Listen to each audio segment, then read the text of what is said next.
tout pardonné. Absous de si grand coupable. Absous de si grand coupable. Et mes péchés oubliés. Jésus, Jésus, je viens à toi, tel que je suis. Alléluia. Je viens à toi, Jésus, je viens à toi, tel que je suis. Moi, À toi qui vis et qui règne au-dessus de toutes les choses, et qui n'est contrôlé ni par le temps ni par l'espace, mais qui dans son amour infini, dans son amour incommensurable, dans son amour indéfectible et inconditionnel, s'est donné à la croix, afin que quiconque croit en lui ne périsse point, mais qu'il ait la vie éternelle. Oh bien-aimé, à toi qui nous suis en ce moment, quel que soit le fardeau de tes péchés, quel que soit ce que tu as conçu et ce que tu as fait, il est capable de te délivrer, il est capable de te faire du bien, il est capable de te donner sa vie. La Bible dit que le salaire du péché c'est la mort, mais le don gratuit de Dieu c'est la vie éternelle en Jésus-Christ. Oh, cet après-midi, si tu peux lui ouvrir ton cœur et lui donner ta vie, il est capable de te sauver du péché. Il est capable de te donner sa vie. Il est capable de te lever. Il est capable de te restaurer. Il est capable de te bénir.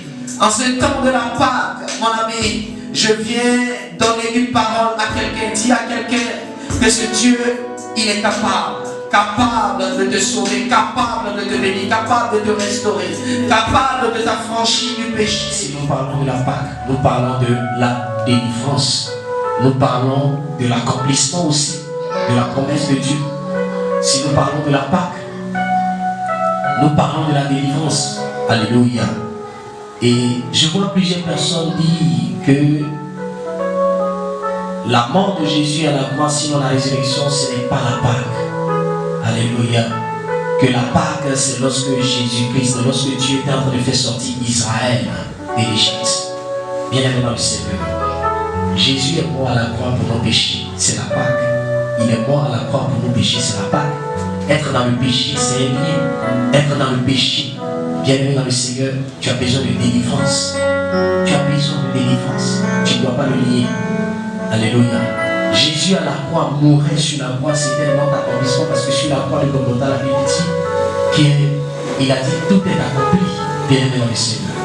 Et nous ne pouvons pas parler de la mort de Jésus à la croix sans parler de la résurrection parce que la mort de Jésus à la croix et la résurrection de Jésus-Christ Nazareth, ces deux manifestations, ces deux différentes manifestations sont une. Alléluia. Pourquoi? Parce que Jésus-Christ est mort, Jésus-Christ est ressuscité. C'est là la vie éternelle commence parce qu'il a vaincu la mort par la puissance de la résurrection.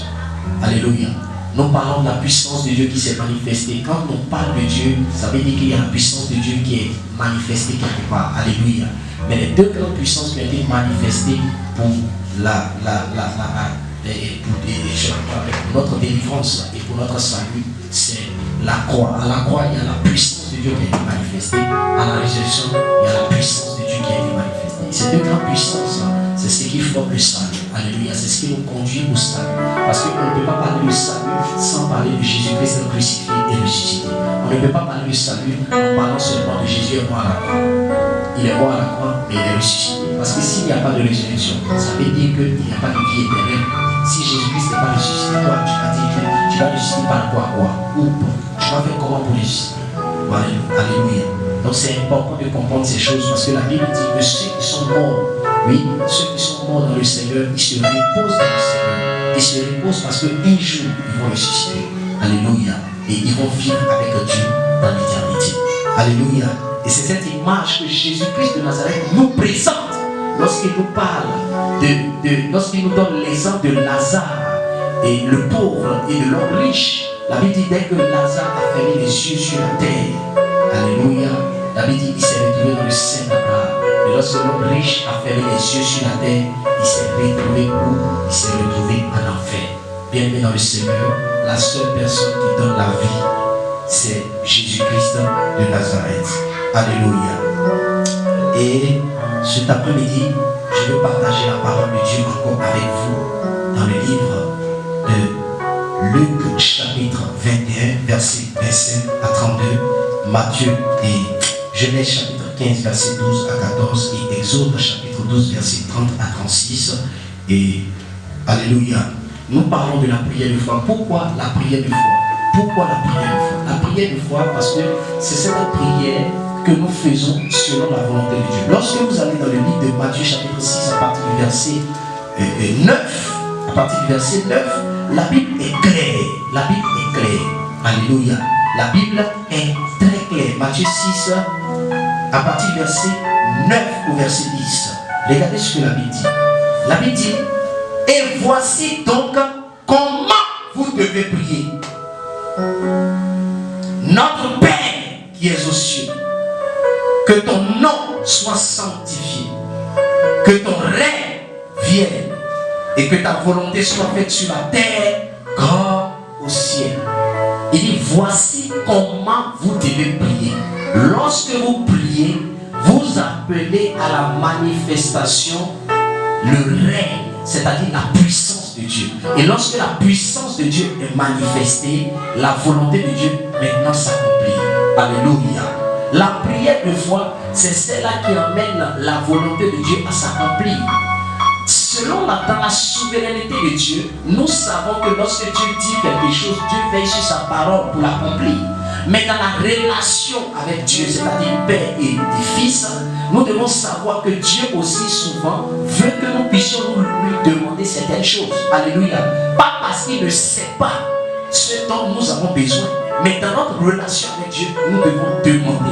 Voilà pourquoi lorsque Paul parle, il dit, faites connaître à Dieu dans la prière tous vos besoins. Faites connaître à Dieu dans la prière tous vos besoins. Est-ce que Dieu ne connaît pas des besoins? Dieu connaît des besoins.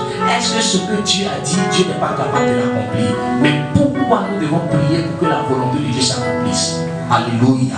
Pourquoi nous devons prier pour que la volonté de Dieu s'accomplisse? Parce qu'il y a certaines prières qui se font. Et par rapport à ces prières-là, bien aimées dans le Seigneur, ça ne cadre pas avec la volonté de Dieu. Voilà pourquoi il y a certaines prières qui ne sont pas exaucées. C'est ce que Paul dit aux Galates. Paul dit aux Galates, il dit aux Galates, il dit, vous demandez et vous ne recevez pas, parce que ce que vous demandez, c'est pour satisfaire les désirs de votre chair. Imaginez-vous par exemple en tant que serviteur de Dieu. Imaginez-vous par exemple en tant que chrétien, en tant qu'enfant de Dieu. Imaginez-vous par exemple en tant qu'homme marié. Je suis un homme marié. Alléluia. Et imaginez-vous que je commence à convoiter une femme. Et parce que cette femme me plaît, je commence à dire dans la prière, je vais marier cette femme. C'est une prière que je suis en train de faire. Mais est-ce que ça cadre avec la volonté de Dieu? Ça ne cadre pas, bien aimé dans le Seigneur. C'est de ça que je suis en train de parler. C'est ce qu'il faut essayer de comprendre. Il y a des prières que nous faisons qui ne cadrent pas avec la volonté de Dieu. Voilà pourquoi Paul dit, faites toutes sortes de prières par l'Esprit. Faites toutes sortes de prières par l'Esprit. Tout ce qui émane de Dieu, nous, c'est par l'Esprit que cela se fait. C'est par le Saint-Esprit que cela se fait. Voilà pourquoi d'entrée de jeu, j'ai dit que la parole de Dieu, elle ne se contredit pas. Elle s'explique par le Saint-Esprit. La parole de Dieu se comprend par le Saint-Esprit. La parole de Dieu se vit par le Saint-Esprit. Beaucoup de personnes spéculent, beaucoup de personnes s'opposent à la parole de Dieu. Beaucoup de personnes s'opposent à Dieu simplement parce qu'ils sont dans la chair. Et vous devez comprendre ces choses. Voilà pourquoi Paul dit, vous ne devez pas faire des discussions vaines. Moi, je ne vais pas aller m'asseoir avec des potes qui pourraient être en train de parler de Dieu, pourraient être en train de parler de Jésus. Ça dépend.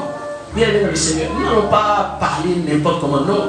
Quand certaines personnes, par exemple, se mettent là, non, et comment on appelle, on va discuter. Toi, tu dis ça, moi, je dis ça, moi, je dis ça. Par exemple, je dis et puis c'est clair. La parole de Dieu le dit et puis c'est clair. Purgatoire n'existe pas, par exemple. Purgatoire n'existe pas. Donc si tu penses que quand tu vas mourir, par exemple, on va aller prier pour toi sur ta tombe, ou bien on va aller prier sur ton cercueil, ou bien quand tu as fini de mourir, on va demander messe pour toi, pour le repos de ton âme, tu te trompes, mon ami. Si tu n'as pas Jésus, tu vas à l'enfer. Quels que soient les 10 millions de prières qu'on va faire pour toi sur la terre, tu vas à l'enfer. Et c'est ce qui est la vérité, et c'est la parole de Dieu. Mais aujourd'hui, par exemple, quand on discute, si on dit ça, par exemple, il y a quelqu'un qui va dire non, ça existe. Pourquoi? Parce qu'il a entendu ça. Il a entendu ça dans sa vie. Juste, il a grandi avec ça.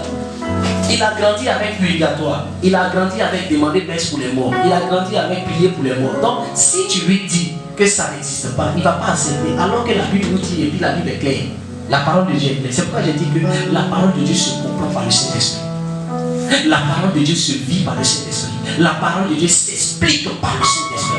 Donc, ceux qui enseignent la parole de Dieu, ils enseignent la parole de Dieu par le Saint-Esprit. Alléluia. Et vous ne pouvez pas être enseigné. Vous ne pouvez pas enseigner la parole de Dieu si vous n'avez pas le Saint-Esprit. Vous ne pouvez pas comprendre la parole de Dieu même si vous n'avez pas le Saint-Esprit. Parce qu'on explique, on enseigne ce qu'on comprend. Et parfois même on explique sinon ce qu'on vit. Alléluia. Donc les témoignages par exemple, c'est pas l'esprit. Les témoignages provenant du Saint-Esprit, c'est par l'esprit qu'on peut expliquer ça. Il y a des témoignages par exemple qui ont de grands. Tu as dit non, c'est faux. Pourquoi? Parce que tu n'as pas vécu ça. Pourquoi? Parce que tu n'as pas expérimenté ça. Il y a des choses, par exemple, si on dit, tu vas critiquer, tu vas parler. Alléluia. Il y a des endroits où les gens ne connaissent pas ce que la délivrance. Qu'on peut prier pour quelqu'un peut tomber pour rouler à terre. Les gens ne connaissent pas ça. Ce qui fait qu'aujourd'hui, vous pouvez voir certaines personnes mettre sur les réseaux sociaux, par exemple, quand les gens tombent, on dit, ah, ça c'est pas le Saint-Esprit, c'est démoniaque. Il est allé prendre balle quelque part pour faire tomber les gens. Même quand la personne ne porte pas balle, on dit, il a fait médicament. Bon, attends, vous dites quoi? La personne il porte pas pour parler. Il porte pas balle pour parler. Il y a quel problème? Maintenant, il y a une catégorie maintenant de personnes qui disent même que quand tu es même marié, alliance là, ça ne sert à rien. Tu ne peux pas porter l'alliance. Ouais, donc chacun vit avec pour lui. Mais ce que je sais, qui est simple à comprendre, c'est la parole de Dieu. Alléluia. On ne va pas faire de polémique, mais on va aller dans la parole et puis on va se comprendre par la grâce de Dieu. Amen. Lisons Luc chapitre 2 à partir du verset 21 au verset Luc chapitre 21. Alléluia.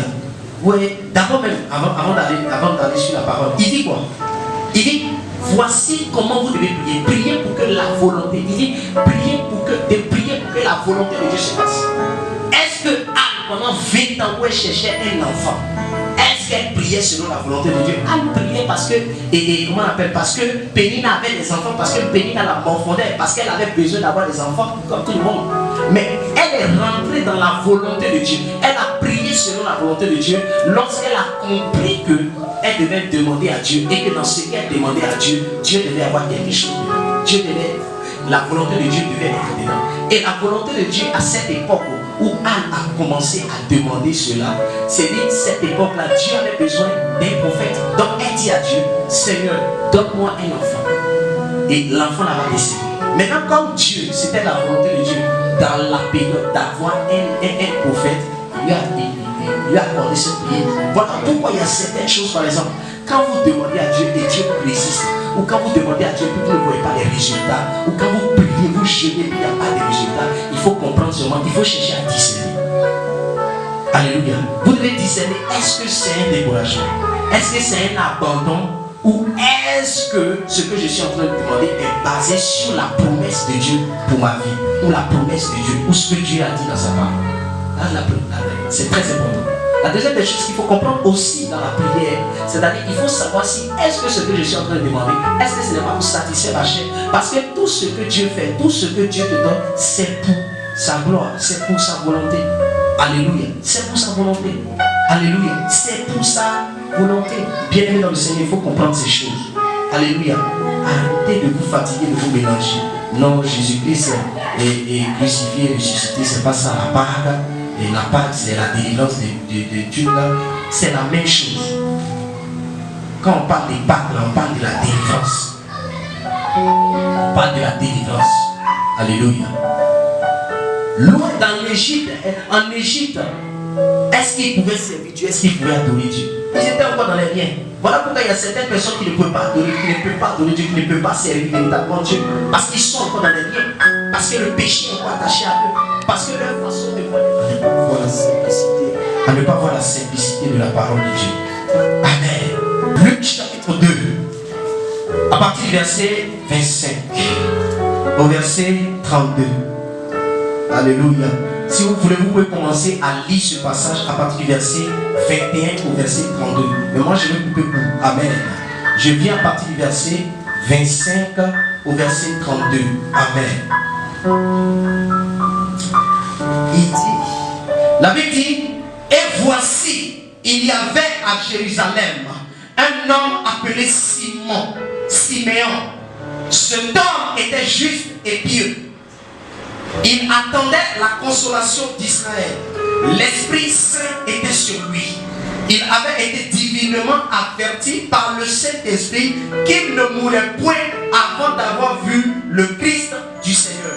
Bien aimé dans le Seigneur, regardez. La Bible dit que cet homme Siméon, avant qu'il ne meure, Dieu s'est révélé à lui. Et Dieu lui a dit, tant que tu ne vois pas le Christ du Seigneur, tant que tu ne verras pas loin de Dieu, tant que tu ne verras pas le salut vivant de Dieu, tant que tu ne verras pas celui-là qui sera le sauveur de l'humanité, toi, en tant que mon serviteur, tu ne mourras pas. Alléluia. Et je suis en train de dire à quelqu'un en cet après-midi qu'il y a quelque chose que Dieu t'a dit. C'est sur la base de ce que Dieu t'a dit que tu dois prier. Tu dois rappeler à Dieu ses promesses pour ta vie. Tu dois rappeler à Dieu ce qu'il a dit te concernant dans sa parole. Tu dois rappeler à Dieu ses promesses pour ta vie. Tu dois dire à Dieu, Seigneur, voici ce que tu m'as dit, mais je n'ai pas encore vu ça. Voici ce à quoi tu m'as appelé, mais je n'ai pas encore vu la réalisation de cela. Seigneur, ce que tu as dit, je veux le voir s'accomplir au nom de Jésus. Ça, c'est la prière de quelqu'un. C'est la prière de foi. Alléluia. Parce que la foi est basée sur quoi? La foi est basée sur la parole de Dieu. La Bible dit la foi vient de ce que l'on entend. Et ce que l'on entend vient de la parole de Christ. Alléluia. Regardez ce que la Bible dit. La Bible dit que cet homme Simeon, ce serviteur de Dieu, il ne verra pas la mort avant d'avoir vu le Christ du Seigneur. Bien-aimé dans le Seigneur, regardez avec moi et observez cette parole. Il y a quelque chose que Dieu t'a dit. Il y a quelque chose que Dieu t'a dit. Mais la sorcellerie est passée derrière pour dire que toi tu vas mourir, tu ne verras pas son accomplissement. Il y a quelque chose que Dieu a dit que toi tu vas vivre. Mais l'ennemi, il y a des personnes qui sont en train de conspirer contre toi pour ne pas que cette chose arrive à son accomplissement. Et c'est là où nous voyons le découragement de plusieurs personnes. C'est là où nous voyons l'abandon de plusieurs personnes. C'est là où nous voyons la tristesse de plusieurs personnes. C'est là où nous voyons que plusieurs personnes se disent non, c'est fini pour moi. Non, je suis en train de te dire que ce que Dieu t'a dit est sur le point de s'exécuter maintenant même au nom de Jésus-Christ de Nazareth. Il y a quelque chose que Dieu t'a dit avant que le coronavirus apparaisse. Il y a quelque chose que Dieu t'a dit avant que la maladie dans laquelle tu es n'arrive. Il y a quelque chose que Dieu t'a dit avant que l'accident que tu viens de vivre n'arrive. Il y a quelque chose que Dieu t'a dit avant que cet homme ou cette femme rentre dans ta vie. Bien-aimé dans le Seigneur, lorsque tu retournes à ce que Dieu t'a dit, c'est là que tu commences à bien prier et à savoir comment orienter ta prière. Et c'est là la prière de foi. Prier pour que la volonté de Dieu s'exécute. Alléluia. La Bible dit, il avait été divinement averti par le Saint-Esprit qu'il ne mourrait point avant d'avoir vu le Christ du Seigneur. Il vint au temple poussé par l'Esprit et comme les parents apportaient le petit enfant, Jésus, pour accomplir à son égard ce qu'ordonne la loi, et il le reçut dans ses bras, bénit Dieu et dit, maintenant Seigneur, tu laisses ton serviteur s'en aller en paix selon ta parole. C'est quand il a vu ça maintenant qu'il a dit, Seigneur, maintenant là, tu peux me laisser partir, tu peux me laisser quitter sur cette terre. Il y a des choses qui doivent s'accomplir avant ta mort. Il y a des choses que tu dois expérimenter de la part du Seigneur avant de quitter ce monde. Tu dois commencer à expérimenter le ciel avant d'aller au ciel. Tu dois commencer à expérimenter la paix de Dieu avant de vivre la paix pour l'éternité. Tu dois commencer à expérimenter la joie sur la terre, la joie du Seigneur, avant d'expérimenter cette joie éternelle. Tu dois commencer à expérimenter la délivrance totale avant de voir le ciel. Bien aimé, il y a des choses que tu dois expérimenter sur la terre avant d'aller au ciel. Voilà pourquoi tous ceux qui ont accepté Jésus-Christ Nazareth comme Seigneur et Sauveur, il les maintient encore sur la terre. Sinon, si c'était pour le ciel, il allait permettre à ce nom, dès qu'on a accepté Jésus-Christ Nazareth, on allait au ciel. Mais pourquoi on est encore sur la terre? C'est pour une expérience vivante, une expérience divine, une expérience palpable, une expérience de ce que Dieu t'a dit. Quelque chose, Dieu t'a dit quelque chose que tu dois voir s'accomplir avant ta mort. Alléluia. Il dit maintenant, Seigneur, tu laisses aller ton serviteur en paix. Bien aimé, tant que ce que Dieu t'a dit ne s'accomplit pas et que tu meurs, tu ne vas pas en paix. Tu n'es pas en train d'aller en paix. Est-ce que quelqu'un te le dit? Tu n'es pas encore en train d'aller en paix. Alléluia. Tu n'es pas encore en train d'aller en paix. Il y a un moment qui est en train de prier pour que son enfant se convertisse, pour que son enfant vienne à Jésus, pour que le cœur de son enfant change. Parce que cet enfant passe son temps dans les rues, passe son temps dans les boîtes de nuit. Cet enfant est en train de se droguer et elle est en train de prier. Et dans sa prière, le Seigneur lui a dit que cet enfant va venir à lui et que cet enfant même va le servir. Bien aimé dans le Seigneur. Et tu apprends du coup qu'ils ont retrouvé ton enfant mort quelque part. Tu apprends du coup que ton enfant a fait un accident qui est à l'hôpital. Je suis en train de te dire, même si cet enfant est mort, il doit ressusciter. Parce que sa mission n'est pas encore terminée. Souvenez-vous de ce que Jésus-Christ a dit lorsque les serviteurs comment on appelle, les serviteurs de Marthe et de Marie et de Lazare sont allés dire à Jésus que ton ami Lazare, il est malade et il va mourir si tu ne viens pas. Et qu'est-ce que Jésus lui a dit? Jésus lui a dit que cette maladie n'est point à la mort. Cette maladie n'est point à la mort, mais c'est pour que le nom du Seigneur soit glorifié. C'est ce que Jésus leur a dit. Et puis ils sont partis. Mais est-ce que Lazare n'est pas mort? Lazare est mort. Mais lorsque Jésus est arrivé devant la tombe de Lazare, il a dit, Père, je te rends grâce de ce que tu m'exauces toujours. Et dès qu'il a déclaré la parole, il a dit, Lazare sort. Et Lazare est sorti. Pour te dire que quand Dieu dit quelque chose, il veille sur sa parole pour l'accomplir. L'ennemi va envoyer certaines choses, certaines situations, certaines réalités vont s'imposer à toi. Et tu penseras que ce que Dieu a dit, ça c'est fini. Ce n'est pas fini. Je suis en train de te dire que ce que Dieu t'a dit là est sur le point de s'accomplir au nom de Jésus. Dis-moi Amen. Alléluia. Il va l'accomplir. Il va l'accomplir. Je dis, il va l'accomplir. Alléluia. Ça va s'accomplir, bien aimé dans le Seigneur. Pourquoi vous voulez douter de ce que Dieu dit? Pourquoi vous voulez douter de ce que Dieu dit? Pourquoi vous voulez douter de ce que Dieu dit? Quand Dieu dit quelque chose, il veille sur sa parole pour l'accomplir. Ne doutez pas. Même si tu pleures, ne doute pas. Même si tu te lamentes, ne doute pas. Même si Satan a sorti sa dernière carte, ne doute pas. Ce qu'il a dit, il le fera. Ce qu'il a dit, ça va s'accomplir. Alléluia.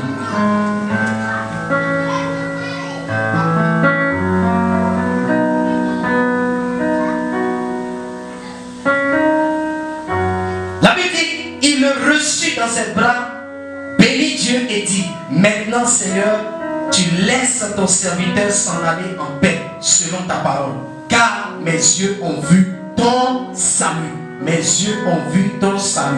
Salut que tu as préparé devant tous les peuples. Lumière pour éclairer les nations. Et gloire d'Israël, ton peuple. Regardez ce que Jésus-Christ est incarné. La Bible dit qu'il était le salut. Il était la délivrance du peuple. Il était la lumière pour éclairer les nations. Il était la gloire du peuple de Dieu. Il était la gloire. C'est-à-dire quoi? Il était l'amour. Il était la présence émanante et permanente de Dieu. Il représentait Dieu. Il était l'empreinte de Dieu. Il était la personne divine même. Alléluia. Et la Bible dit que c'est ce que Siméon a commencé à déclarer sur l'enfant. Alléluia. Or, ça venait confirmer ce que Marie avait reçu avant même qu'elle ne tombe enceinte, lorsque l'ange Gabriel s'était révélé à elle. Qu'est-ce que l'ange Gabriel lui a dit? C'est écrit même dans le Coran. Qu'est-ce que l'ange Gabriel a dit? Il dit, un enfant naîtra de toi. il sera appelé fils du Très-Haut. Il sera appelé fils du Très-Haut. Tu lui donneras le nom de Jésus. Il régnera sur le trône de David, son père, éternellement. Et son règne n'aura pas de fin. C'est son règne qui n'a pas de fin. C'est ça que nous sommes en train de proclamer. Pourquoi son règne n'aura pas de fin? Parce qu'il vit éternellement. Pourquoi son règne n'aura pas de fin? Parce que il est Dieu. Pourquoi son règne n'aura pas de fin? Parce que sa puissance est éternelle. Le temps et l'espace ne peuvent pas arrêter ce que Dieu est ou ce que Dieu fait. Lorsque Dieu dit quelque chose, quel que soit le temps, quel que soit l'espace, quelles que soient les oppositions, ce que Dieu a dit, ça finit toujours par s'accomplir. Alléluia, alléluia, alléluia. Regardez ce que la Bible dit dans le livre de Genèse. Ça, c'est la promesse de Dieu qui s'est accomplie. Et la même chose, vous devez savoir, la même chose s'est produite aussi avec Abraham. Ça, c'est la promesse de Dieu. Parce que la part dont on parle de délivrance, on parle de délivrance. C'est une promesse d'Abraham qui s'est accomplie par la suite. Alléluia. Et la mort de Jésus-Christ à la croix et sa résurrection, c'est une promesse de Dieu qui s'est accomplie. Pourquoi? Parce que simplement, avant sa mort, Jésus a annoncé qu'il va mourir, mais le troisième jour, il va ressusciter. Il a annoncé ça. Pourquoi il a annoncé ça? Il a annoncé ça simplement pour que les gens sachent. Pour que quand ça va arriver, là, les gens ne seront pas étonnés, mais que les gens sachent qu'il est Dieu, parce qu'il est éternel. Alléluia. Alléluia. Mais cette mort était momentanée. Pourquoi? Pour que nous, toi et moi, nous puissions être sauvés, nous puissions être délivrés, nos péchés puissent être pardonnés. C'est à cause de ça qu'il fallait qu'il aille à la croix.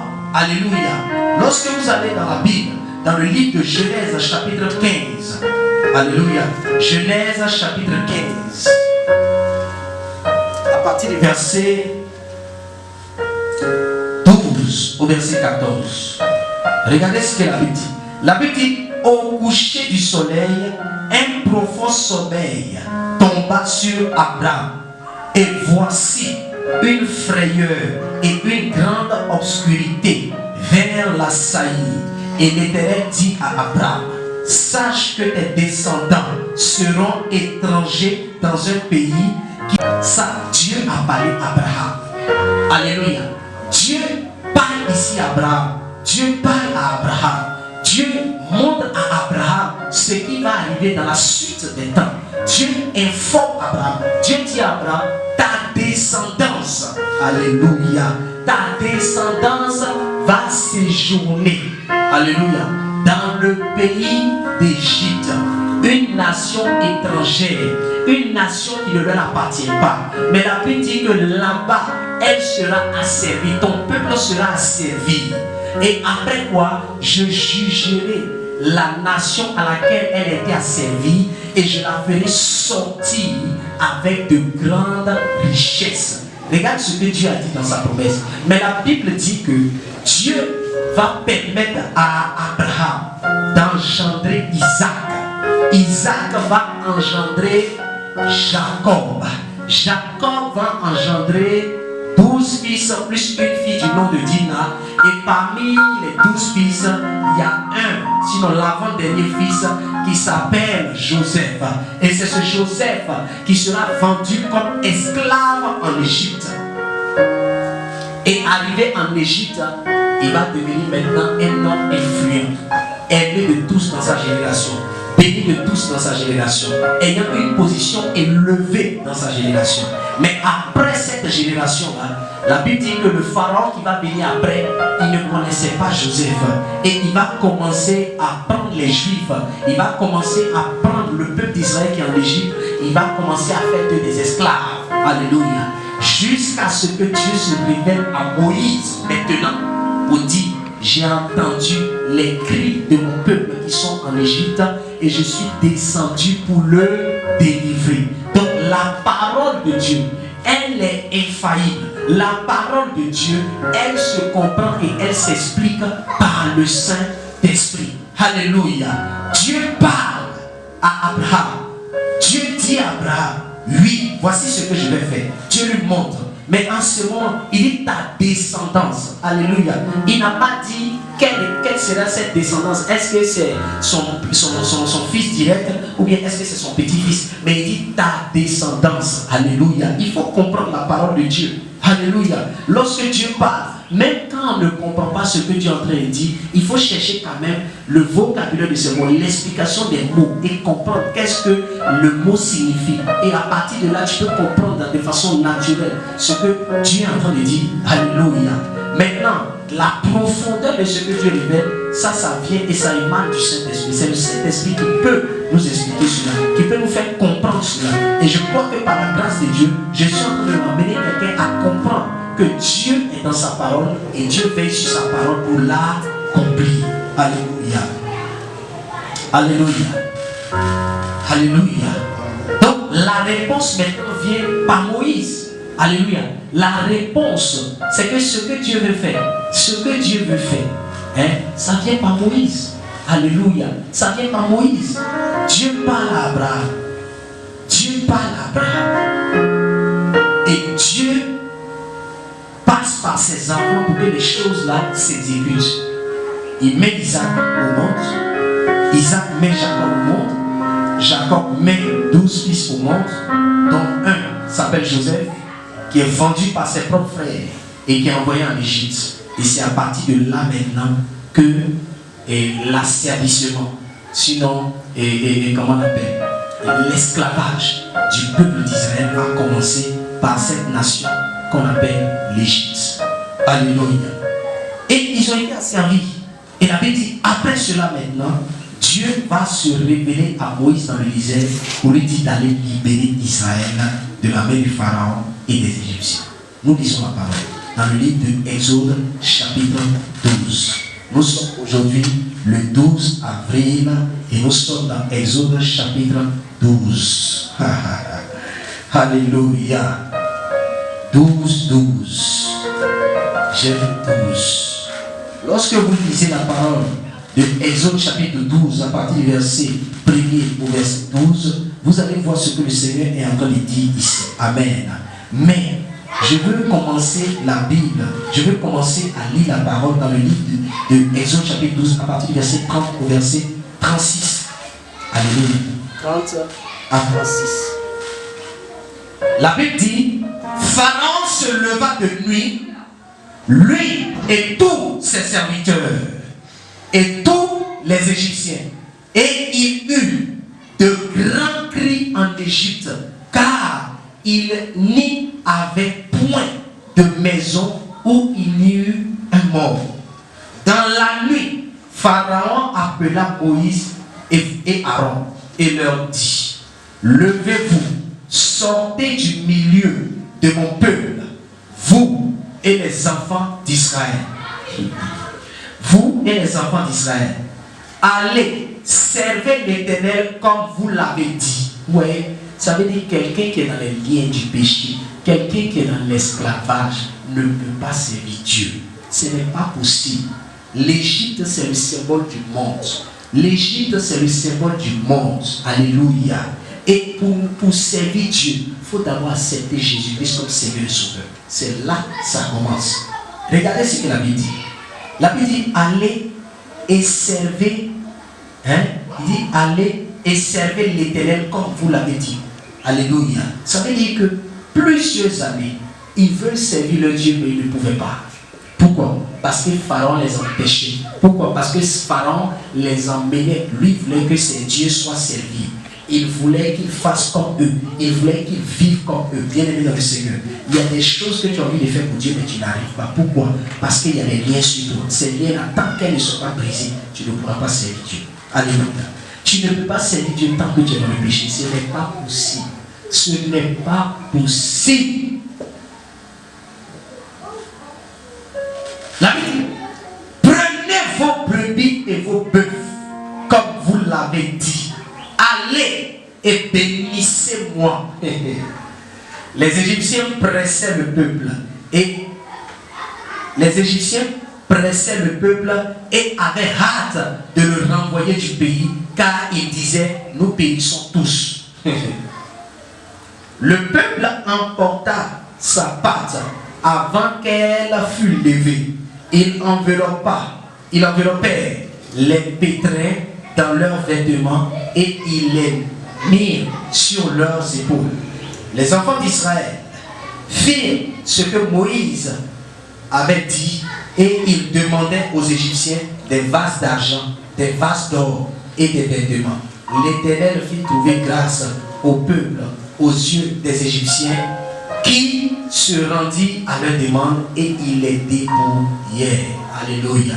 Regardez, la promesse d'Abraham s'est accomplie. Honoré, la promesse d'Abraham venait de s'accomplir. Il dit qu'il va les faire sortir du pays d'Égypte avec quoi? De grandes richesses. Mais regardez, c'est-à-dire quand Dieu veut te libérer, il te libère avec tout. C'est à cause de ça que la Bible dit quoi? Que Jésus, que nous sommes bénis de toutes sortes de bénédictions dans les lieux célestes en Jésus-Christ. Ça veut dire que toi, que tu donnes ta vie à Jésus-Christ, quand tu donnes ta vie à Jésus-Christ, quand tu acceptes Jésus-Christ dans ton cœur comme Seigneur et Sauveur, à partir de ce moment, toutes les promesses de Dieu sont accomplies en Jésus-Christ. Donc il va falloir maintenant que tu commences à obéir à sa parole. Et en obéissant à sa parole, en obéissant aux instructions, l'accomplissement de Dieu maintenant commence à descendre un à un. Les choses que Dieu t'a promis, ça commence à se manifester. Voilà pourquoi j'ai dit que Jésus-Christ est ma part. Jésus-Christ est ta part. Jésus-Christ c'est ta défense. Jésus-Christ c'est ton accomplissement comme il est aussi le mien. Regardez ce que la Bible dit. Dieu parle à Abraham. Mais maintenant Dieu va accomplir ces choses avec Moïse. Et en comment? La Bible dit que lorsque Moïse a commencé à interpeller Pharaon, pour dire à Pharaon, tu sais, Dieu m'a envoyé pour te dire de laisser aller ce peuple. Vous savez, à cette époque-là, vous ne pouvez pas comprendre. Vous ne pouvez pas comprendre. Pharaon était le plus, c'est-à-dire que Pharaon gouvernait la terre. Qui pouvait s'approcher de Pharaon pour lui parler? Personne. Mais la Bible dit que Moïse, ayant reçu la grâce, la puissance de Dieu en lui par son appel, la Bible dit qu'il s'est présenté devant Pharaon et il a dit à Pharaon, laisse aller le peuple. Mais Pharaon n'a pas voulu. 9 plaies se sont manifestées dans le pays d'Égypte. Mais Pharaon a refusé de laisser aller le peuple. Et c'est ainsi maintenant que à la 10e plaie maintenant, la mort va frapper. À la 10e plaie, la mort maintenant va frapper. La mort va frapper. Pourquoi la mort va frapper? La mort va frapper simplement parce que il y a des personnes qui se sont dites que tant qu'elle est vie, toi, tu ne vas jamais adorer Dieu. Tu ne vas jamais servir Dieu. Tu ne vas jamais être béni. Tu ne vas jamais avancer. Tu ne verras jamais ce que Dieu a dit. Bien aimé, s'opposer à la volonté de Dieu, s'opposer à la promesse de Dieu sur la vie de quelqu'un, c'est s'opposer à Dieu lui-même. Dieu, quand il parlait à Abraham, ce n'est pas Abraham qui a dit, c'est Dieu qui a dit à Abraham, voici ce que je vais faire. Donc quand le temps est arrivé, où Dieu devait libérer Israël, Dieu a envoyé Moïse. Maintenant Moïse s'en va pour dire, regarde, Dieu m'a dit qu'il faut que tu libères ce peuple parce qu'il doit servir Dieu. Il faut que tu libères ce peuple parce qu'il doit adorer Dieu. Il faut que tu libères ce peuple parce qu'il doit maintenant marcher dans la volonté de Dieu. Moïse a dit non. Et Pharaon a dit non. Et quand Pharaon a dit non, première plaie, deuxième plaie, troisième plaie, quatrième plaie, cinquième, sixième, septième, huitième, neuvième. Je ne vais pas rentrer dans les détails pour ceux qui connaissent. Allez dans le livre de Exode, à partir du verset 1er, verset 2, verset 3, vous allez voir comment Dieu a appelé Moïse et comment est-ce que Dieu a commencé à frapper le pays d'Égypte par les plaies que Moïse a accomplies. Donc c'est ce qui a fait que le peuple, au lieu de 400 ans, ils ont fait 430 ans. Alléluia. Pourquoi? Parce que Moïse a travaillé là 30 ans. Pendant 30 années, il essayait de convaincre Pharaon pour que Pharaon libère. Et il fallait que des miracles s'opèrent. Voilà pourquoi les miracles sont importants. Voilà pourquoi la puissance de Dieu doit se manifester. Parce que Satan, jusqu'à preuve du contraire, Satan ne va jamais se convertir et Satan ne va jamais abandonner. C'est de ça que je suis en train de parler à quelqu'un. C'est de ça qu'il s'agit, bien aimé dans le Seigneur. Malgré toutes les plaies qui se sont manifestées dans le pays d'Égypte, Pharaon n'a pas abandonné. Il fallait que la mort arrive pour qu'il sache que ça devient sérieux. Bien aimé dans le Seigneur, la Bible dit maintenant, Dieu va et Moïse va aller dans la présence de Dieu. Et Dieu va lui dire maintenant que chaque famille prenne un agneau sans défaut et sans tâche. L'agneau sans défaut et sans tâche dont il s'agissait, où il fallait prendre maintenant le sang de cet agneau-là pour verser sur les deux poteaux et sur les linteaux des portes. C'était l'image de Jésus l'agneau. C'est à cause de ça que quand Jean-Baptiste le prophète voit Jésus, il dit voici la parole de Dieu est libérée. Vous devez comprendre que c'est par le Saint-Esprit qu'on peut comprendre ça. Il y a des choses que tu ne comprends pas, mais tu veux discuter. Il y a des choses que tu ne comprends pas, mais tu veux t'opposer. Ne t'oppose pas. Attends, cherche quelqu'un qui comprend bien et on va mieux t'éclairer. Arrête de spéculer sur la parole de Dieu. Arrête de t'opposer à la parole de Dieu. Arrête d'aller contre les gens. Regarde. Ce que Dieu, est-ce que Dieu n'a pas parlé à Moïse? Dieu a parlé à Moïse. Moïse aussi, quand il est parti pour libérer Israël de l'Égypte, il pouvait dire Dieu ne m'a pas parlé. Il pouvait dire ça. Il pouvait dire Dieu ne m'a pas parlé. Il pouvait dire que Dieu ne lui a pas parlé. Alléluia. Il pouvait le dire, frère, bien aimé dans le Seigneur, toi qui es en train de me suivre. Et Abraham pouvait dire la même chose que tu es en train de dire en ce moment. Parce qu'il y a des choses que Dieu te dit et puis tu ne vois pas. Il y a des choses que Dieu te dit. Dieu lui a dit qu'il veut délivrer Israël. Mais il veut délivrer Israël. Peut-être tu pourrais penser que c'est en espace de 1 an. C'est en espace de 2 ans. C'est en espace de 3 ans. Mais on voit 430 ans.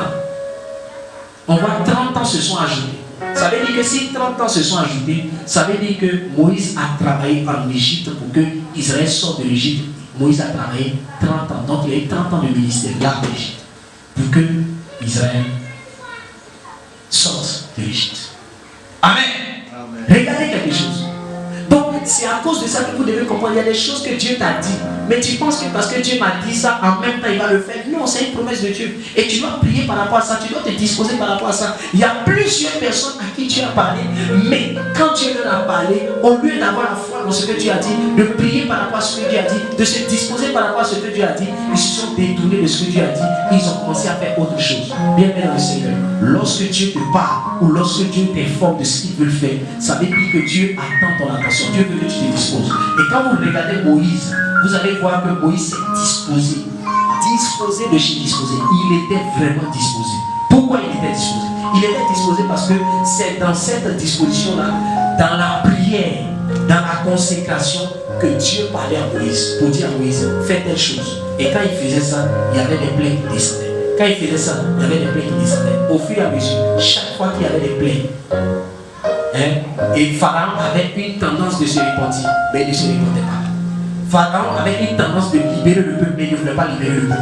Donc il a fallu la 10e plaie. Et pour que la 10e plaie se passe maintenant, il fallait l'agneau sans défaut et sans tache, qui est le symbole, sinon la symbolique de Jésus, sinon qui est la symbolique du sang de Jésus. L'agneau était la symbolique de Jésus-Christ. Ça symbolisait Jésus. Alléluia. C'était l'image de Jésus. Et le sang qui était versé sur les linteaux des portes, c'était le sang de Jésus qui était versé à la croix.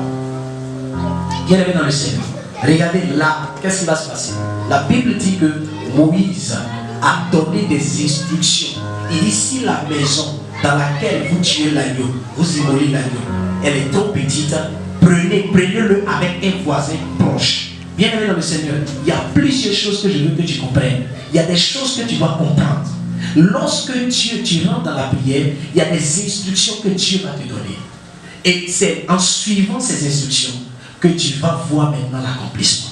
Alléluia. Si tu fais autre chose, tu ne verras pas l'accomplissement. Et c'est ça le problème de beaucoup de personnes qui ont tendance à écouter ce que Dieu dit, mais qui ne font pas ce que Dieu dit. Et c'est le problème de plusieurs chrétiens, c'est le problème de plusieurs pasteurs parmi nous. Aujourd'hui, on dit on sait Dieu, mais lorsque Dieu t'envoie quelque part dans un village, ou il t'envoie quelque part, tu dis non, là-bas, moi je n'ai pas envie de rester là-bas. Et c'est à cause de ça que justement que tu es toujours dans le même problème.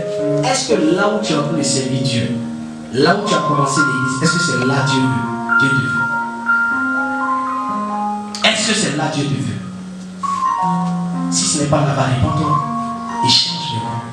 Est-ce que l'offrande que tu as faite ou que tu es en train de demander à quelqu'un, est-ce que c'est ça que Dieu te demande? Bien-aimé dans le Seigneur, quand vous regardez dans la Bible, il y a plusieurs sortes d'offrandes. Alléluia. Quand vous regardez dans la Bible, il y a la dîme. Mais lorsque toi tu te lèves par exemple et tu dis non, on ne doit pas donner la dîme, on ne doit pas faire les offrandes, ou on ne doit pas donner la dîme est la loi. Frère, est-ce que c'est Dieu qui te parle? Lisons la Bible. Lisons la Bible. Pourquoi est-ce que pour tuer, pourquoi est-ce que pour exécuter son jugement, il fallait forcément un agneau sans défaut, sans tâche qu'il fallait immoler? C'est la question qu'il faut se poser. C'est la question qu'il faut se poser. Alléluia. Posez-vous la question. Pourquoi il fallait forcément immoler un agneau sans défaut et sans tâche avant que Dieu commence à exercer son jugement? Pourquoi? Parce que le sang de l'animal, le sang de cet agneau sans défaut et sans tâche, le sang devait servir de signe sur les maisons et les portes des linteaux de tout le peuple d'Israël, afin que lorsque le jugement va commencer dans le pays, que eux, ils ne puissent pas être aussi dévastés, être aussi tués, connaître aussi ce jugement. C'est de ça qu'il s'agit. Donc le jugement vient sur les nations parce qu'ils ne croient pas en Jésus. Le jugement vient sur les peuples parce qu'ils ne croient pas en Jésus. Le jugement viendra sur toi si tu ne crois pas en Jésus. La Bible dit que celui qui ne croira pas sera condamné. Alléluia. Jésus n'est pas venu juger, mais à cause de ton incrédulité, c'est ton incrédulité qui va te condamner, c'est ton incrédulité qui va te juger toi-même. La parole qui a été prononcée, le miracle que tu as connu, des gens sont partis à l'église et des gens ont prié pour eux. Ils ont vu le miracle s'accomplir et après ils spéculent là-dessus. Ils ont vu eux-mêmes. Mais ah non, vraiment le pasteur a dit que vraiment telle personne n'est pas de Dieu, donc vraiment, pourtant il est parti là-bas et puis le gars a prié pour le nom de Jésus. À cause de ce miracle, ça serait un jugement pour toi. Et le même dans le Seigneur. Moïse n'a pas fait sortir Israël de l'Égypte sans miracle. Tout ce que Moïse a fait en Égypte, c'était des miracles. Et sans le miracle, bien aimé dans le Seigneur, il y a des dimensions dans lesquelles Satan va te maintenir. Il te dit la vérité. Et tu vas penser que Dieu n'est pas là. Frère, la puissance de Dieu doit croître, doit augmenter. Pour que les gens sachent, et pour que les grands de ce monde sachent que Jésus-Christ est Seigneur. Là où nous sommes en train de parler, s'il n'y a pas de miracle, frère, il y a des gens qui ne vont jamais croire. Mais c'est dans le même laps de temps que plusieurs personnes aussi viennent pour dire non, on n'a pas besoin de miracles, on a besoin seulement de la foi en Jésus-Christ Nazareth. Qui vous a dit ça? Si c'est de la foi en Jésus-Christ Nazareth, autant mieux mourir à le ciel en fait. Parce que tout ce qui était possible aux hommes qui est possible à Dieu, ça devient un miracle. La conversion de quelqu'un, c'est un miracle. Le fait d'être quelqu'un, tu vois, et puis c'est que tu vivais dans le péché, et puis tu n'arrives plus à pécher. Frère, c'est un miracle. C'est un miracle. Mais ça ne s'arrête pas là, frère. Ça ne s'arrête pas là. Que Dieu nous aide, que Dieu nous bénisse, et que Dieu nous emmène à comprendre sa parole et à expérimenter sa parole.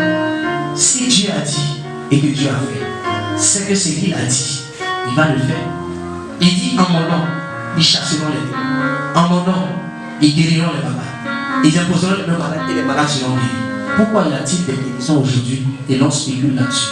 Pourquoi y a-t-il des miracles aujourd'hui et l'on spécule là-dessus? Justement pourquoi on parle de faux miracles.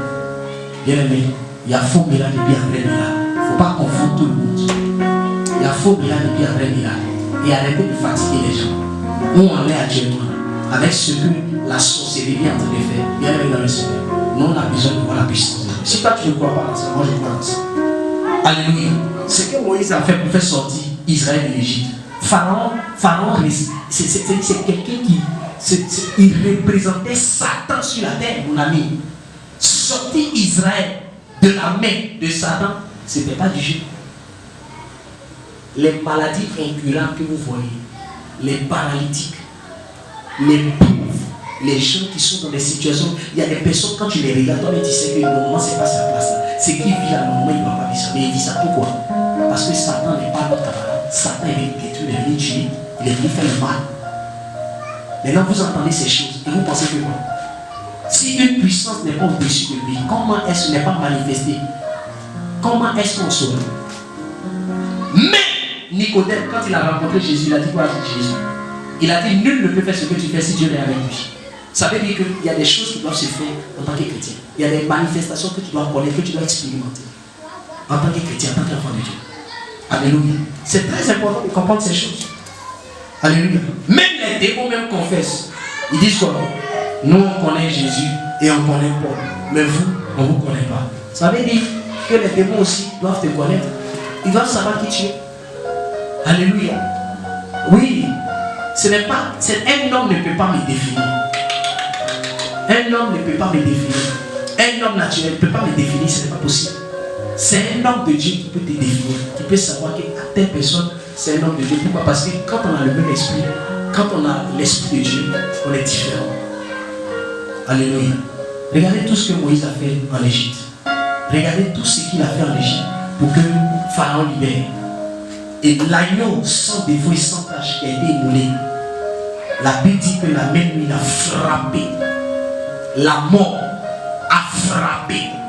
Et quand la mort a frappé maintenant, c'est là Pharaon, la même nuit, il appelle Moïse et Aaron. Il dit, bon, prenez les enfants d'Israël et sortez de mon pays. La Bible dit même que les Égyptiens ont commencé à les presser parce qu'ils se disaient que leur présence en Égypte là-bas allait continuer, la mort allait continuer de frapper. Je suis en train d'annoncer à quelqu'un, ta présence quelque part va emmener le bouleversement dans le camp de l'adversaire, dans le nom de Jésus-Christ Nazareth. On a qu'à dire il y a 100 sorciers dans ta maison. On a qu'à dire le chef sorcier, bien aimé dans le Seigneur. Je suis en train de dire à quelqu'un, il y a des personnes qui doivent mourir pour que toi tu vives. Il y a des personnes qui doivent mourir pour que toi tu rentres dans ton accomplissement. Il y a des personnes qui doivent tomber pour que toi tu t'élèves. Il y a des personnes qui doivent quitter ton chemin pour que toi tu avances. Et c'est de ça qu'il s'agit. La Bible dit que Jésus-Christ sera le relèvement. Il sera la chute de plusieurs et le relèvement de plusieurs. Pour que toi tu te lèves, il faut que quelqu'un chute. Pour que toi tu montes, il faut que quelqu'un descende. Pour que toi tu sois élevé, il faut que quelqu'un soit rabaissé. Pour que toi tu vives, il faut que certaines personnes meurent. Et c'est ça le jugement de Dieu. Dans le jugement, dans l'exercice du jugement de Dieu. Il dit quoi? La mort a frappé. La mort a frappé en Égypte. La mort a frappé en Égypte. Bien aimé dans le Seigneur, je dis, la mort va frapper dans ta famille. La mort va frapper dans ta famille à cause de toi, à cause de toi. La mort va frapper au milieu de ta génération à cause de qui? À cause de toi. Pourquoi? Parce qu'il y a certaines personnes qui veulent arrêter la promesse de Dieu, qui veulent arrêter l'accomplissement de la promesse de Dieu sur ta vie. Et quand quelqu'un veut arrêter ce que Dieu a dit, la personne s'oppose à Dieu. C'est à cause de ça qu'en tant qu'enfant de Dieu, en tant que chrétien, en tant que serviteur de Dieu, vous devez être serein quant à ce que le Seigneur vous a dit. Vous devez être serein. Même si quelqu'un se lève, vous devez demander. À Abraham est en train de s'accomplir. C'est accompli en Moïse. Oui. Et ce que Dieu a dit en Moïse, c'est accompli pleinement en Jésus-Christ. Voilà pourquoi Moïse dit, l'Éternel vous suscitera parmi vous un prophète comme moi. Alléluia. Il parlait de Jésus. Alléluia. Il parlait de Jésus. Frères et bien-aimés dans le Seigneur, je suis en train de vous dire que le temps est arrivé où tu dois comprendre que Jésus-Christ est Seigneur, Jésus-Christ est Dieu. Jésus-Christ ne change pas. Si il te pardonne tes péchés, c'est parce que ce que Dieu a dit là, il veut l'accomplir. Il me pardonne. C'est comme par exemple, Dieu dit, je vais te bénir, je vais t'élever. Mais à cause du péché, la bénédiction ne descend pas. Maintenant, si je l'ai accepté et qu'il m'a pardonné, et la bénédiction ne descend pas, ça veut dire qu'il ne m'a pas pardonné. Parce que le pardon de Dieu est éternel. La bénédiction de Dieu est éternelle. Elle ne s'arrête pas. Personne ne peut arrêter. Le vent ne peut pas arrêter la bénédiction de Dieu. Le temps ne peut pas arrêter la bénédiction de Dieu. L'espace ne peut pas arrêter la bénédiction de Dieu. Parce qu'avant que le monde ne soit, Dieu était. Avant que la terre et le ciel ne soient créés, le ciel et la terre ne soient créés, Dieu était. Donc Dieu et sa bénédiction, sa gloire est au-dessus de la création. Donc quand il dit quelque chose, aucune personne sur cette terre ne peut arrêter cela. Et c'est de ça que je parle. Cet homme qui est en train de s'opposer à toi, est-ce qu'il connaît Dieu? Il ne connaît pas Dieu. Il connaît Satan, parce que Satan est sur la terre. Mais le Dieu que je sais, lui, est au ciel. Alléluia. Oui, la Bible dit malheur à la terre, malheur aux habitants de la terre, car le diable est descendu de nous. Donc il faut comprendre Satan est sur la terre, seulement qu'il est invisible, mais il est sur la terre, c'est de ça que je parle. Oui. Donc l'homme qui est en train de s'opposer à la volonté de Dieu pour ta vie, il faut lui dire, c'est parce que tu connais la puissance du diable. Mais il y a une puissance qui est au-dessus de toi. Pourquoi certains sorciers sont devenus des serviteurs de Dieu aujourd'hui? Pourquoi certaines personnes qui ont pratiqué la sorcellerie après, ils sont devenus chrétiens? Pourquoi? Parce qu'ils ont compris que il y a quelque chose qui est au-dessus d'eux. Il y a une puissance qui est au-dessus d'eux. Même les francs-maçons, les rosicruciens que vous voyez, hein, il y a plusieurs parmi eux qui ont confessé Jésus à la fin. Je vous dis la vérité. Ah oui, ils n'acceptent pas, mais ils savent. D'autres ont déjà vendu leur âme. Ils ont déjà vendu leur âme au diable. Oui. Mais la Bible dit que nous avons été rachetés par le sang de Jésus. Donc même si tu as vendu ton âme au diable, Dieu a encore pu acheter cela avec son sang. Oui, il est capable. Il n'y a rien que Dieu ne puisse pas faire dans la vie de quelqu'un. Alléluia. D'un homme, d'une femme qui crie à lui. Plusieurs personnes souvent sont en peur parce qu'ils ont pratiqué le cultisme, parce qu'ils ont pratiqué la sorcellerie. Ils se disent qu'ils ne peuvent pas sortir s'ils sortent, comment les tuer. Je dis on ne peut pas te tuer. Place ta foi en Jésus, on ne peut pas te tuer. Pose-toi la question de savoir pourquoi telle personne a pu faire ça. Les gens sont en train de parler, les gens parlent, telle personne a dit. Non, je vous dis la vérité, il y a des choses qui peuvent changer dans ta vie. Alléluia. Alléluia. Jésus-Christ, c'est ma Pâque. Jésus-Christ a été crucifié pour le pardon de mes péchés. Il a été crucifié pour ma délivrance. Il a été crucifié pour ma guérison. Il a été crucifié pour mon salut. Et il est ressuscité pour me donner la vie éternelle. Bien-aimé dans le Seigneur, ce soir, si tu crois en Jésus-Christ, si tu acceptes Jésus-Christ comme Seigneur et Sauveur, ta vie change de façon radicale. La parole de Dieu s'est accomplie. Je vais dire à quelqu'un que ce que Dieu t'a dit est sur le point d'arriver, est sur le point de s'accomplir. Au nom de Jésus-Christ. Jésus-Christ va te bénir. Jésus-Christ va te restaurer. Quelles que soient les faiblesses par lesquelles tu passes, quelles que soient les situations auxquelles tu es confronté, Jésus-Christ est Seigneur et il n'a pas changé. Il est le même hier, il est le même aujourd'hui, il est le même éternellement. Ce qu'il dit, il veille sur sa parole pour l'accomplir. Jésus-Christ t'aime et Jésus-Christ veut te faire du bien. Et je veux te dire que ce qu'il a dit hier va le faire aujourd'hui. Si c'est Dieu qui t'a parlé, ce qu'il a dit va le faire. Seulement, reste disposé, reste dans la prière. Prie pour que ce qu'il a dit là puisse s'accomplir. Il dit, lorsque vous priez, dites que ton règne vienne et que ta volonté soit faite sur la terre comme au ciel. Bien-aimé dans le Seigneur, je prie que la volonté de Dieu s'accomplisse dans ta vie, dans le nom de Jésus-Christ. Et ce que Dieu veut pour toi, c'est que tu lui donnes ton cœur. Ce que Dieu veut pour toi, c'est que tu te sanctifies. Ce que Dieu veut pour toi, c'est que tu aies une vie de prière. Ce que Dieu veut pour toi, c'est que tu aies une vie de consécration. Ce que Dieu veut pour toi, c'est que tu prospères. Ce que Dieu veut pour toi, c'est que tu puisses t'épargner. Ce que Dieu veut pour toi, c'est que tu aies des enfants. C'est que tu te maries. C'est que tu aies un bon travail. Ce que Dieu veut pour toi, c'est que tu sois heureuse. Alléluia. Ça, c'est ce que Dieu veut pour toi.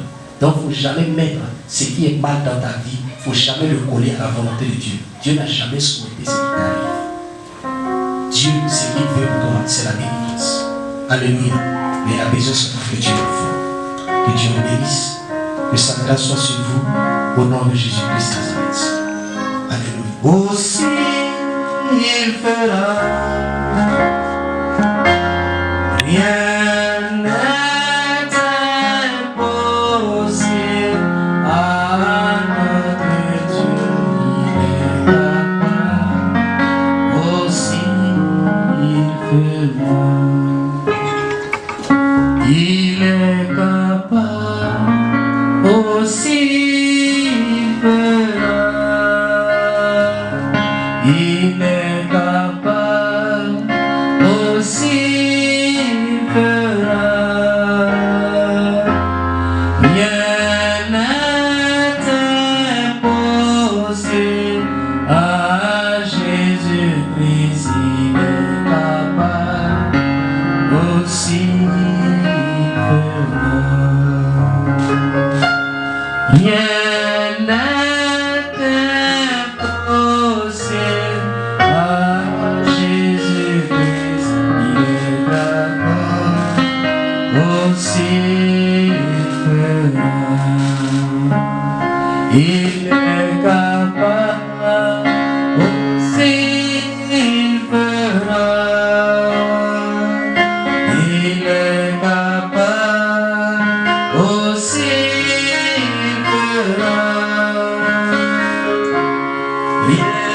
n'était possible à Jésus-Christ, il est capable aussi.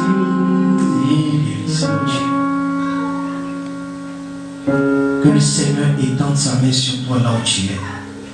Et que quelle que soit la situation par laquelle tu passes, que le sang de la croix te libère. Que le sang de la croix te délivre. Que les oppresseurs sataniques soient vaincus par le sang de Jésus.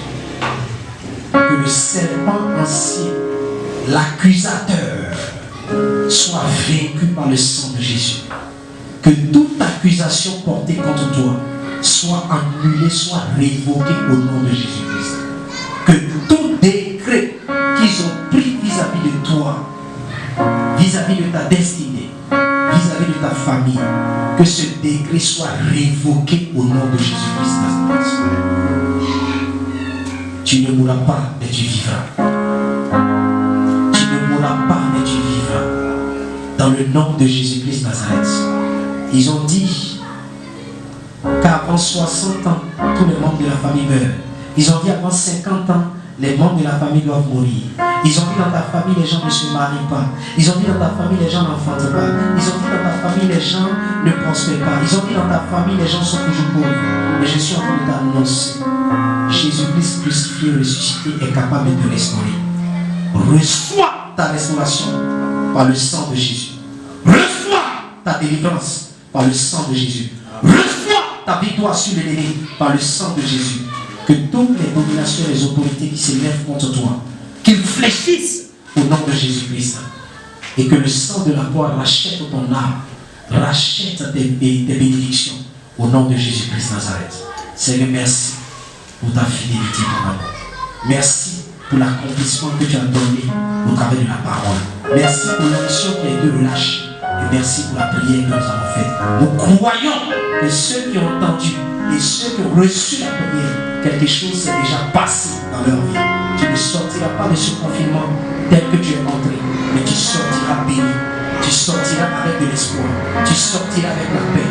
Tu sortiras avec la joie. Tu sortiras victorieux. Tu sortiras pour posséder certaines choses que Dieu avait déjà prévues pour toi. Au nom puissant de Jésus-Christ Nazareth. Amen. Amen. Amen. Que Dieu me bénisse. Et shalom chez vous. À mardi prochain pour un autre direct. Mardi 13h chez vous pour un autre direct. Que Dieu vous bénisse. Si vous avez des requêtes de prière, vous pouvez nous les envoyer sur notre numéro WhatsApp plus 225 08 95 46 50. Vous pouvez nous envoyer cela. Et le Seigneur continuera de vous bénir au nom de Jésus-Christ. Amen. Amen. Amen. Bonne fête de Pâques chez vous.